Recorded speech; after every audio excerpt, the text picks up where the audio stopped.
So firstly, let me give you a sense of how the digital payment story has been in India over the last, say, 5 to 7 years.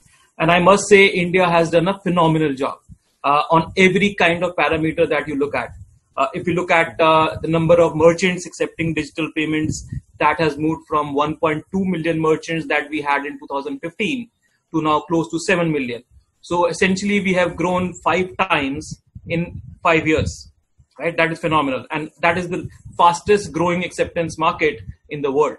Unfortunately, it started on a relatively we were struck by this pandemic, COVID 2019, and what has happened is that the only silver lining I see here is that it has acted almost like demonetization 2.0. The trends of digital payments acceleration which we were seeing, it has only got accelerated by COVID. And what COVID did because of the lockdown is forced people to understand the importance of digital payments to maintain social distancing and also continue their businesses. So whether it is small merchants, small businesses, or whether it is consumers, everybody wants to maintain social distance, and therefore this entire focus on contact-free payments really grew significantly. Contactless payments as a ratio of face-to-face payments almost is close to now 15%. You spoke about a very important topic, which is the financially vulnerable. If you talk about India, India is an economy which is made of small businesses. We have about 60 to 70 million small and micro merchants, which forms the backbone of our economy. Now, just to give you a sense, these SMEs contribute to 35% of our GDP and almost close to 40-45% of employment. That is huge. And that is a segment which has got hugely impacted by COVID. At a larger level, MasterCard has already made a commitment, to invest 250 crores to support small businesses. In terms of technology, the new solutions that we are building, and we have some of them we have just launched, they are specially targeted at making these small businesses become digital. Now, there was a recent Google research which said a digitally empowered small businesses, his profits are likely to grow 2 times compared to a small businesses which is not digitally enabled.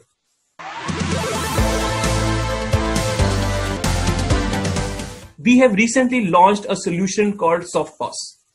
So traditionally, we have all know, you would have seen, Vignesh, you go to a store, there's a physical point of sale machine where you tap your card or swipe your card or dip your card.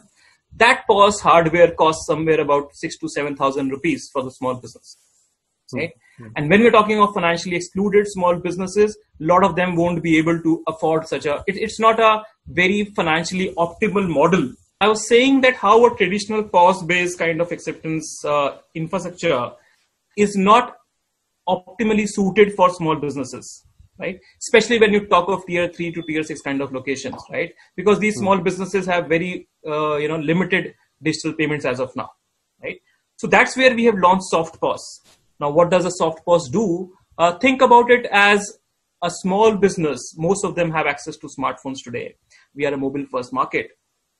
All that they need to do is download an app, and immediately they can start accepting digital payments. No need for a physical point of sale machine.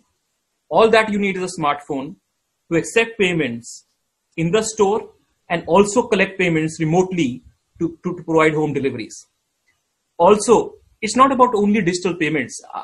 We believe the reason for digital payments at the end of the day for a small business is it has to help him grow his business, right? Grow his sales.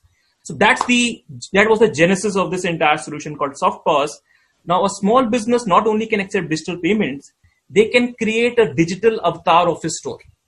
Will allow any small business to create a digital catalog of his goods, a digital catalog of your, the goods available at his grocery store. in India, for most of the businesses and consumers, one of the reasons banks were not able to provide them services is the entire merchant onboarding process was very paper intensive, was very manual. So just think about it. So if you are a store and you want to have a POS terminal, you'll have to contact your bank. The bank will send an executive, and he'll collect certain documents from you. Documents will go to the central processing unit of the bank.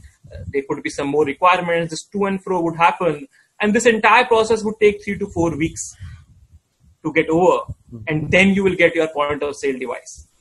Now think of it in a pandemic again. This entire logistics of collection of documents and manually providing these devices, it's a big challenge.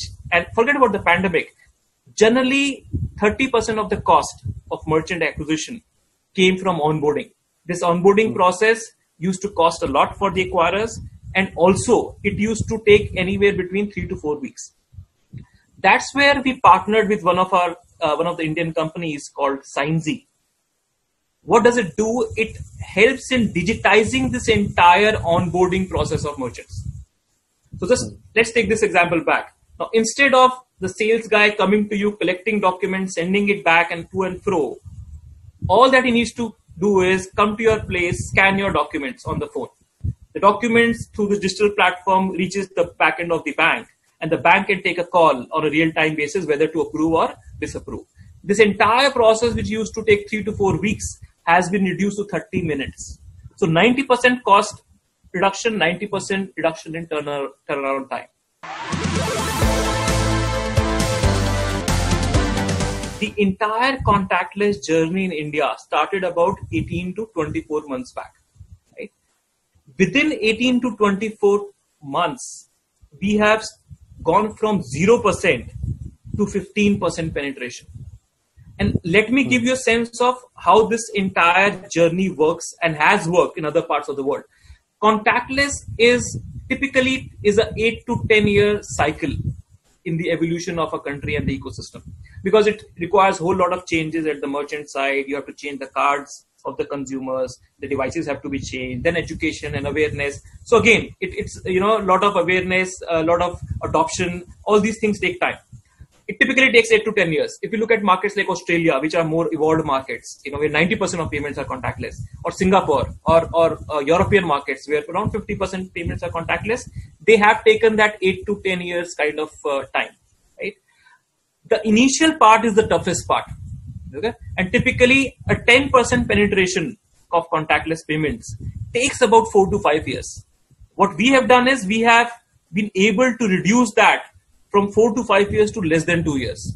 So in terms of the growth that we have seen, India has actually emerged as the fastest growing contactless market in Asia Pacific. There's a long way to go, right? We need to reach a 50% kind of penetration mark from current 15%. Will we do it? Yes, we will do it.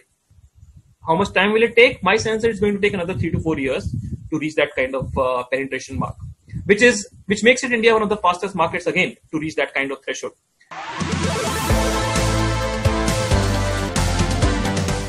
In the short term, we are working with our issuing banks because the cards need to be replaced. Contactless cards need to be replaced. Your existing chip cards to contactless. And specifically there, we are focusing on debit cards. And debit cards is where we still have a long way to go in terms of conversion to contactless cards. And the reason why banks should do it, and we are working very closely with them, it has been found that contactless payments has an inverse relationship with ATM payments. Typically in India, we have seen most of the consumers used to use their debit cards only for withdrawing cash from ATM and then using that to go and make purchases at a merchant shop, right? 90% of customers use their debit cards only for ATM in India, right? What happens with contactless is because of the convenience and security, consumers start using contactless payments directly to make merchant payments rather than withdrawing cash. So that is what we saw in Australia. As the contactless payments moved up, ATM transactions started coming down. And this is where we are working with issuers to issue more and more of contactless cards. On the merchant side, we have seen a significant kind of, infrastructure already kind of built there. In the long term, as a part of our strategy, India is a mobile first market, right? And as in the oft repeated kind of quote, India has an entire generation has leapfrogged from landlines to smartphones, right? So we thought, can we leverage that, mobile as a common factor to turbocharge contactless payments? So what we are doing, firstly, on the consumer side, we have launched our tokenization platform. So we launched this with Samsung Pay. So what that means is, as a consumer, even if your card is not contactless, but your phone is an NFC powered device, which most of the new devices are, you can provision your card in the mobile device and you can tap your phone on the point of sale device to make payments. So we launched this with Samsung Pay. We launched this with a couple of banks like ICICI as well. And we'll see more and more banks coming on this mobile-based payment kind of technology.